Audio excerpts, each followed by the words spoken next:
Bismillahirrahmanirrahim. Assalamualaikum warahmatullahi wabarakatuh.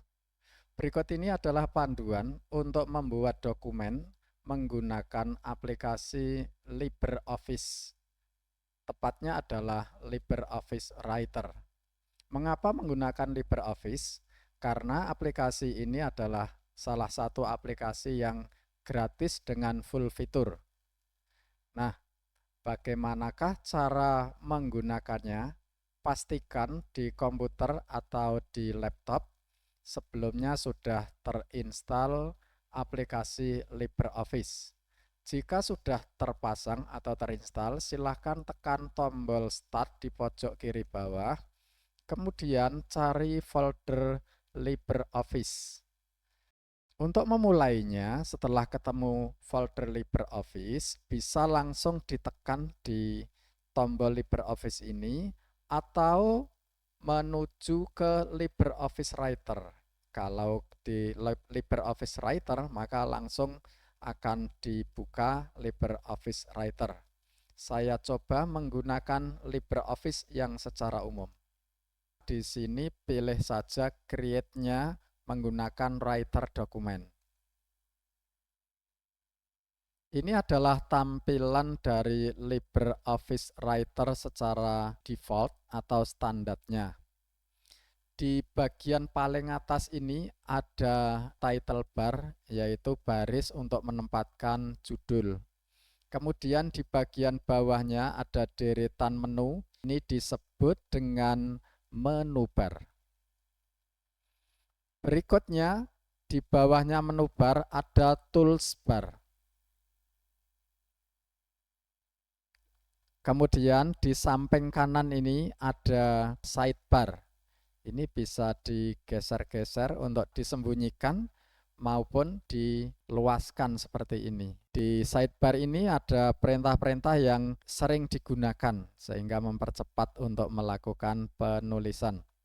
Kemudian di paling bawah ini ada status bar. Pertama kali sebelum membuat dokumen, maka perlu diketahui terlebih dahulu beberapa fitur umum yang sering digunakan dalam menulis dokumen. Sebenarnya menu-menu ini berada di hampir semua aplikasi pengolah kata apapun.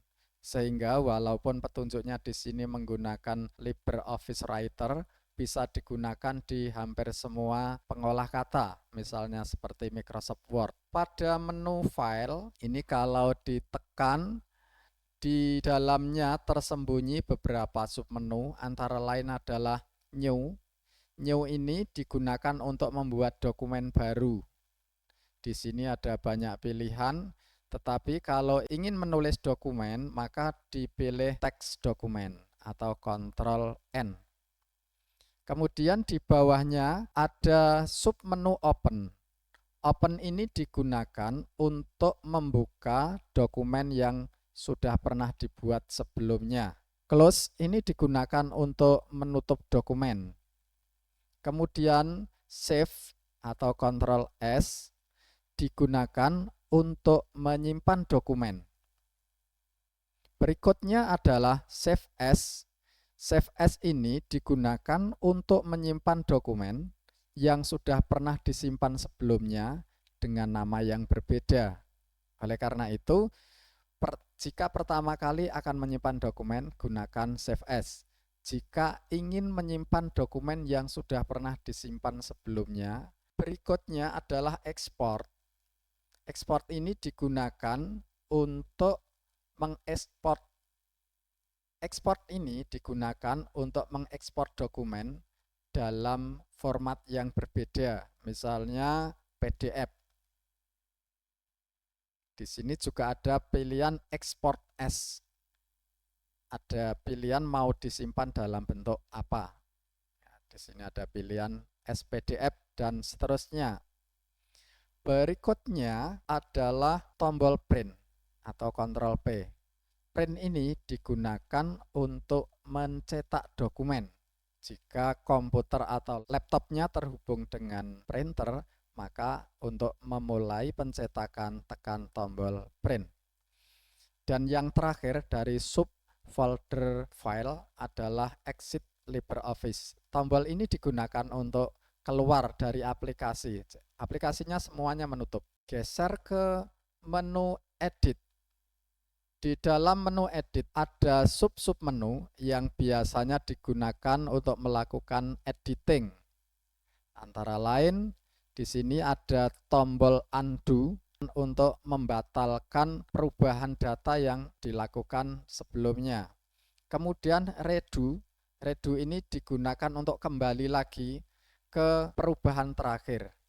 Berikutnya adalah cut. Ini digunakan untuk memotong teks yang tidak diinginkan atau digunakan untuk memotong teks untuk dipindahkan ke tempat lain juga bisa.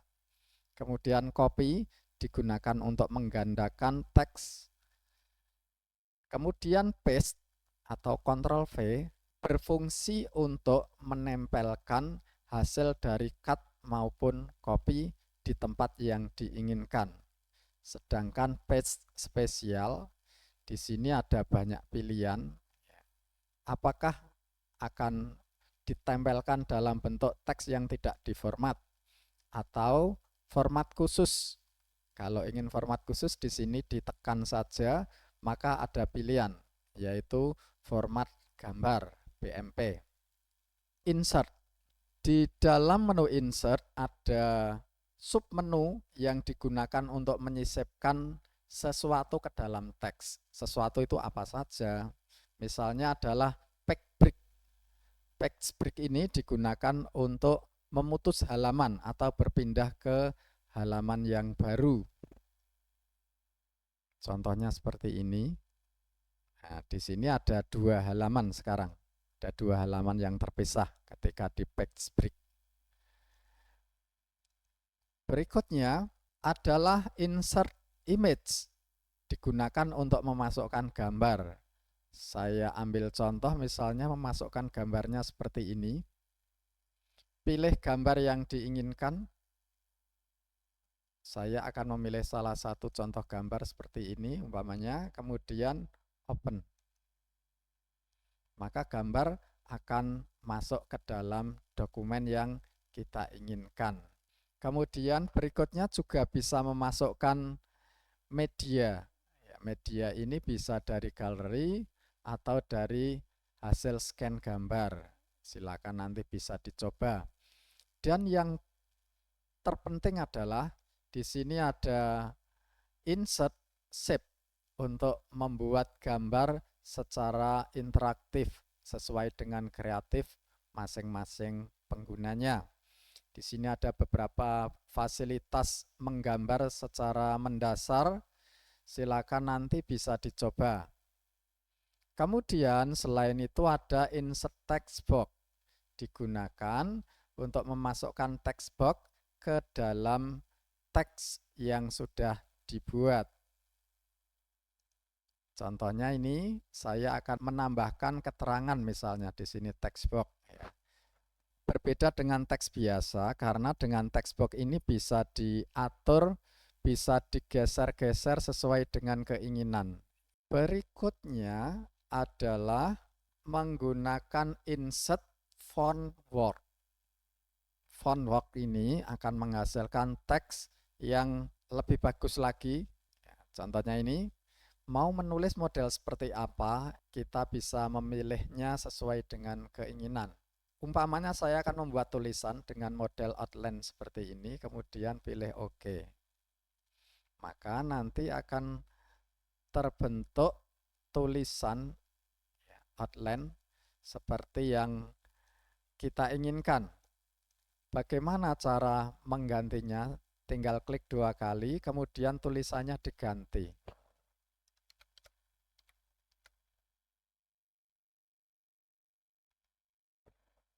Seperti ini. Selain font work, di dalam insert juga masih ada fasilitas lain yang sering digunakan, yaitu page number. Page number itu digunakan untuk memberikan penomoran pada halaman. Silakan diklik jika ingin menambahkan penomoran pada halaman. di sini ada pengaturan posisinya mau ditaruh di mana. Misalnya saya memilih posisinya ada di bawah. Kemudian perataannya ada di kiri, kanan, dan tengah. Umpamanya dipilih di kanan. Silakan lakukan pengaturan, bentuk nomornya seperti apa, dan seterusnya. Di sini ada pilihan. Jika sudah sepakat dengan pengaturan yang dibuat, maka klik OK. Untuk melihatnya bagaimana hasilnya, di bagian bawah tadi pengaturan nomornya. Ini seperti ini. Geser ke sebelah kanan ada menu format. Di sini ada banyak pengaturan, antara lain adalah pengaturan teks. Ketika teks diklik akan banyak pilihan untuk melakukan pengaturan teks, yaitu huruf tebal, huruf miring, dan seterusnya. Di sini sudah ada petunjuknya, ada keterangannya, silakan bisa dicoba sendiri satu persatu. Berikutnya adalah melakukan pengaturan spasi. Silakan pengaturan spasinya bisa dipilih 1, 1,15, 1,5 dan seterusnya sesuai dengan kebutuhan. Berikutnya adalah perataan teks. Perataan teks bisa diatur dengan memilih rata kiri, rata tengah, rata kanan, atau rata kanan kiri. Jika menggunakan keyboard, maka bisa dilihat di sebelah kanannya ini tombol-tombol apa saja yang akan ditekan. Selanjutnya, page style. Di dalam pengaturan halaman ini, biasanya pengaturannya meliputi ukuran kertas. Secara defaultnya, ukuran kertas diatur pada ukuran letter. Kalau yang umum digunakan di Indonesia biasanya menggunakan A4. Silakan diatur A4. Mau dibuat posisi portrait atau landscape silakan diatur saja sesuai dengan kebutuhan. Klik OK. Untuk menambahkan tabel silakan insert tabel. Pastikan kursornya sudah diatur terlebih dahulu mau ada di posisi yang mana. Ini saya contohkan kursor ada di paling atas. Saya akan menambahkan tabel dengan klik insert tabel, atau kalau menggunakan keyboard Ctrl F12. Ada form yang perlu diisi, nama tabelnya apa, silakan nanti diisi. Ini saya biarkan saja tabel 1. Kemudian jumlah kolomnya silakan diisi. Jumlah barisnya silahkan juga diisi sesuai kebutuhan. Kolomnya ini misalnya saya isi 5. Kemudian barisnya saya isi 6 umpamanya. Silakan tekan insert. Maka akan terbentuk tabel dengan jumlah kolom sesuai dengan settingan yang sudah dilakukan. Untuk fitur yang lain, silahkan nanti bisa dicoba sambil praktikum. Semoga bermanfaat, kurang lebihnya mohon maaf. Wassalamualaikum warahmatullahi wabarakatuh.